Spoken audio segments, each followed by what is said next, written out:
गरीब की बद्दुआ भी खतरनाक है और गरीब बदल जाए तो उसकी दुआ भी महान है। ध्यान रखना,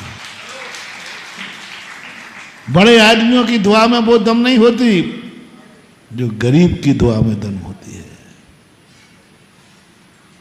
2-3 दिन पहले मैंने कहा था ना, पुण्यहीन की बद्दुआ मत लेना, पुण्यहीन का दुआ लेना। अपने पुण्य में से कुछ थोड़ा सा भी पुण्य पुण्यहीन वाले को दे दोगे, वो ऐसी दुआ देगा जितना पुण्य तुमने दिया है 1000 गुना पुण्य तुम्हारा बढ़ जाएगा, क्योंकि तुमने अपने पुण्य में से पुण्यहीन को दिया है। अपनी आंख में से किसी अंधे का हाथ पकड़ करके बाहर रास्ता पार करा देना, ऐसी दुआ देगा कि अभी तुम्हारी आंखों में जो नहीं दिख रहा है ना, यहां बैठे बैठे सूर्य के विमान के भगवान के दर्शन करोगे। एक अंधे की दुआ से, एक अंधे की दुआ से। अंधे की, पुण्यहीन की दुआ गजब की होती महानुभाव, बहुत गजब की, इतनी गजब की होती है कि वे भगवान तक भी तुम्हें दुआ देने आते हैं, जैसे नाग नागिन। क्या दुआ दी, कैसे आदमी है। सारी दुनिया मुझे देख करके मारने आती है, एक आत्मा ऐसी है जो मुझे मरता देखकर बचाने आ गई। पारस कुमार ने जिंदगी में ना जाने कितने जीवों को बचाया होगा, बड़े बड़े लोगों को बचाया होगा, बड़े बड़े जीवों को बचाया होगा, एक भी काम नहीं आया। कौन काम आया? दीनहीन पुण्यहीन, जिसको कोई बचाता ही नहीं है। हर व्यक्ति सांप को देख के मारने का भाव करता है, ऐसे जीव की दुआ लो। तुम महाराज की दुआ ले रहे हो, तुम भगवान की दुआ ले रहे हो, तुम बड़े बड़े राजा महाराजों की दुआ ले रहे हो, तुम मंत्रियों की दुआ ले रहे हो, तुम गुंडों की दुआ ले रहे हो, तुम शक्तिमान की दुआ ले रहे हो, तुम धनवान की दुआ ले रहे हो। हर व्यक्ति बड़ों से आशीर्वाद लेने के लिए लालाए थे, बड़ों का आशीर्वाद मिल जाए।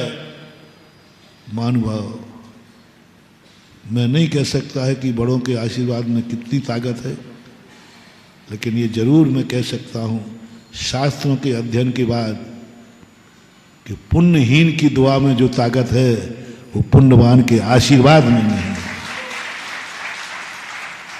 इसलिए महावीर स्वामी ने अपने श्रमण को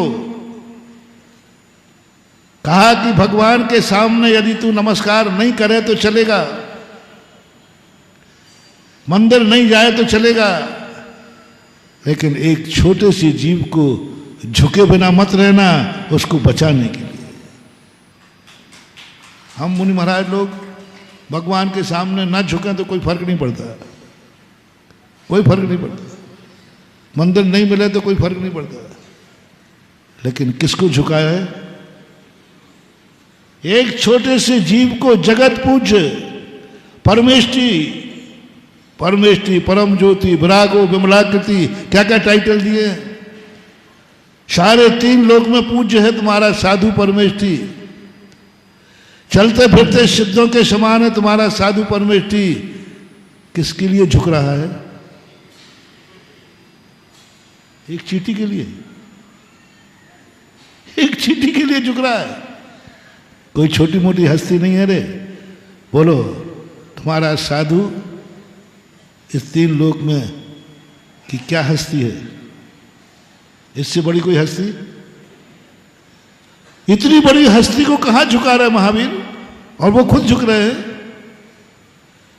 अरे बात समझ में आती है कि बड़ी हस्ती थोड़े बड़े के सामने झुके तो समझ में आती है। अब महाराज है तो भगवान के सामने झुक रहा है तो कोई बड़ी बात, क्योंकि बड़ों के सामने झुकना ही चाहिए। लेकिन महावीर किसके सामने झुका रहे हैं? तुम्हें क्या उपदेश मिलता है? संस्कार, बड़ों के सामने झुक के रहो, बड़ों के सामने नीचे देखो, बड़ों के सामने थोड़ा पैर पड़ो, झुक करके झुक जाओ। और महावीर स्वामी सबसे बड़ी शक्ति से कह रहे हैं, सबसे बड़े तुच्छ प्राणी के लिए झुक जाओ बाबा जी, झुक जाओ। अहंकार में मत लाओ कि मैं चलता फिरता सिद्धू, अहंकार में मत आओ कि मैं बहुत बड़ा महाराज हूं, मैं परमेष्ठी हूं। नहीं, देखो इस संसार में सबसे बड़ा पुण्यहीन कौन है, उसको बचाने के लिए तुम्हें झुकना है। ये जो पीछे दी है ना, ये काय के लिए दी? हाँ, तुम सेठों को झाड़ने के लिए। अरे हाँ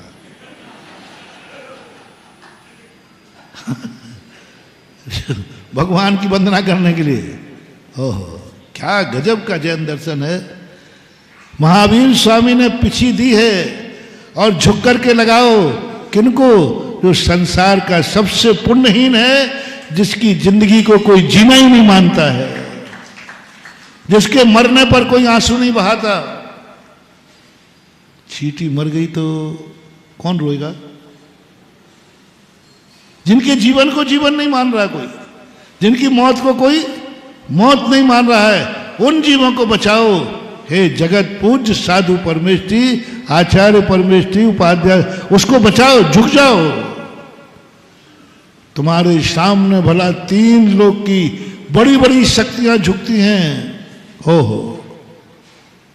चक्रवर्ती झुकता है। बोलो तुम्हारे मुनिराज कैसे है? चक्रवर्ती झुकता है कि नहीं? वर्जनावी वो भावना है ना, 3 प्रदीक्षण दे सिर नायो, कर पूजा तुति कीनी, साधु समीप निकट कर बैठो। चक्रवर्ती जहां झुक रहा है, ओहो, जहां चक्रवर्ती झुक रहा है, वो कहां झुक रहा है? एक चींटी के लिए झुक रहा है, एक चींटी के लिए झुक गया। यह है महावीर का धर्म। जहां 3 लोग झुकता है, ऐसी महाशक्ति को भी एक पुण्यहीन चींटी के लिए झुका दिया, एक छोटे से कीड़े के लिए झुका दिया। झुक जाओ, उसकी जिंदगी बचाओ। क्यों? उसका मूल कारण था, पुण्यहीन के लिए झुकोगे, पुण्यहीन के लिए अपना पुण्य दोगे, पुण्यहीन के तुम काम आओगे, तो भवांतर में भी वो धरणेन पद्मावती बनकर तुम्हारी रक्षा करेगा। अगर आपको मेरी वीडियो अच्छी लगती है तो प्लीज़ मेरे चैनल को लाइक करें, शेयर करें और सब्सक्राइब करें। Thank you.